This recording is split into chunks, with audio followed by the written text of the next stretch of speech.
I'm Katrina Cotton for Investment Pitch Media. Thanks for joining us today. Reliq Health Technologies, a rapidly growing global telemedicine company developing innovative virtual care solutions for the multi-billion-dollar healthcare market, has been targeted by a known short seller. The April 14th report, as expected, contains the usual defamatory, misleading, and demonstrably false statements and conspiracy theories, which Reliq Health's management believes were intended to negatively impact the company's share price. The short position for Reliq Health's share has increased substantially in the weeks leading up to the April 14th report, with the reported short position currently exceeding 5 million shares. A recent article in Bloomberg stated that the Justice Department is collecting a trove of information on dozens of investment firms and researchers engaged in the short selling as part of a sweeping U.S. hunt for potential trading abuses, according to people with knowledge of the matter. Reliq Health, through its attorneys, intend to submit evidence of the report's multiple false and misleading claims to the DOJ to aid the ongoing investigation. Dr. Lisa Crossley, Reliq CEO, has joined us today to address the report and give an overview of the company's recent successes and its outlook for the future. Welcome, Lisa. Thank you, Katrina. I think Elon Musk has probably said more strenuously and vociferously than anyone else could everything that there is to be said about short seller practices and the damage they do to the integrity of the market and to shareholders. But, the point that we really want to make is that it's not the high net worth individuals or the institutions who are selling when they see these short seller reports. It's the individual shareholders who are taking these reports at face value and assuming that what's published must be fact. And so short sellers are really making their money off of the backs of the smaller retail shareholders, which is fundamentally not the intent of the function of the capital markets, and we think is really unfair. So while we wouldn't typically dignify a piece like this with a response, we felt it was really important to clarify, particularly for our retail shareholders who've been wonderfully supportive of the company to date. And in the United States, under the First Amendment and because of anti-SLAPP legislation, you can publish a report. And as long as you have a disclaimer that says this is based on opinion, and you use words like we believe, we think, we feel, you're essentially protected from most litigation. So it's possible to publish a report that's essentially a complete work of fiction and making false and misleading claims. And there isn't really recourse for the victims of those kinds of short seller attacks. So the important thing is to really read the report with a grain of salt and to examine the reliability and credibility of the source of any information.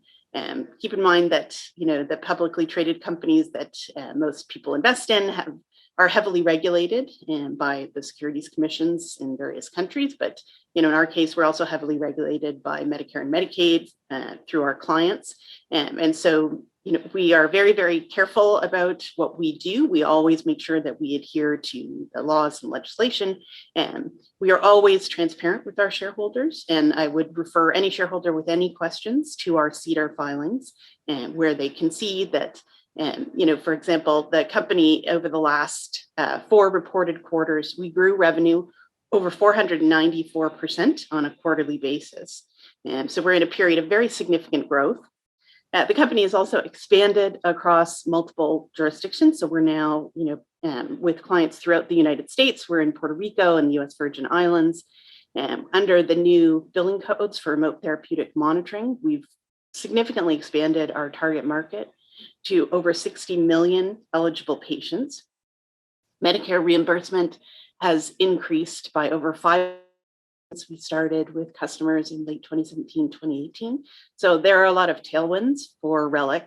And we've recently announced that we've moved into a number of different high-value market segments that include orthopedics, maxillofacial surgery, clinical trials. And so the business continues to grow, and our clients are very actively onboarding, and we expect to hit that target of 200,000 patients onboarded by the middle of 2023 very comfortably. And so we're looking forward to a very strong rest of 2022, but also the upcoming years with really significant growth. I think the business is in a really good position, and we encourage shareholders to review our press releases and our SEDAR filings and to contact IR at Reliq Health. Thanks very much for having me, Katrina. Back to you. Thank you, Lisa. As Dr. Crosley mentioned in today's news release, as disclosed in our SEDAR filings, over the past 4 quarters reported Reliq grew quarterly revenues by over 494% and increased gross margins from 43% to over 74%. When Reliq first entered the market in 2017 and 2018, it had only one product, clients in only one U.S. state, and was able to access only one CMS billing code. Today, Reliq provides software and services to support over 10 CMS programs, leveraging 23 different billing codes, and has clients across the United States, in Puerto Rico, and in the U.S. Virgin Islands. Despite the multiple COVID surges that have heavily impacted the healthcare space over the past 2 years, Reliq has successfully grown its business and expects to have over 200,000 patients on its platform by mid-2023. This projection is based solely on existing contracts with current clients who are either already actively onboarding patients or have recently confirmed their implementation plans for the next 12 to 18 months. Driven by the significant increases by Medicare and Medicaid in reimbursements for virtual care programs and in program scope, the company continues to anticipate rapid growth through 2022 and beyond. Based in Hamilton, Ontario, with offices in Florida and Texas, Reliq specializes in developing innovative virtual care solutions for the multi-billion-dollar healthcare market. The company's powerful iUGO Care technology platform is a comprehensive SaaS solution that allows complex patients to receive high-quality care at home, improving health outcomes, enhancing the quality of life for patients and families, and reducing the cost of care delivery. iUGO Care provides real-time access to remote patient monitoring data, allowing for timely interventions by the care team to prevent costly hospital readmissions and emergency room visits. The shares are trading at 72 cents. For more information, please visit the company's website, reliqhealth.com, or email ir@reliqhealth.com. Investor relations in the United States is handled by Ben Shamshian of Lytham Partners, who can be reached at 649-829-9701 or by email at shamshian@lythampartners.com. I'm Katrina Cotton for Investment Pitch Media.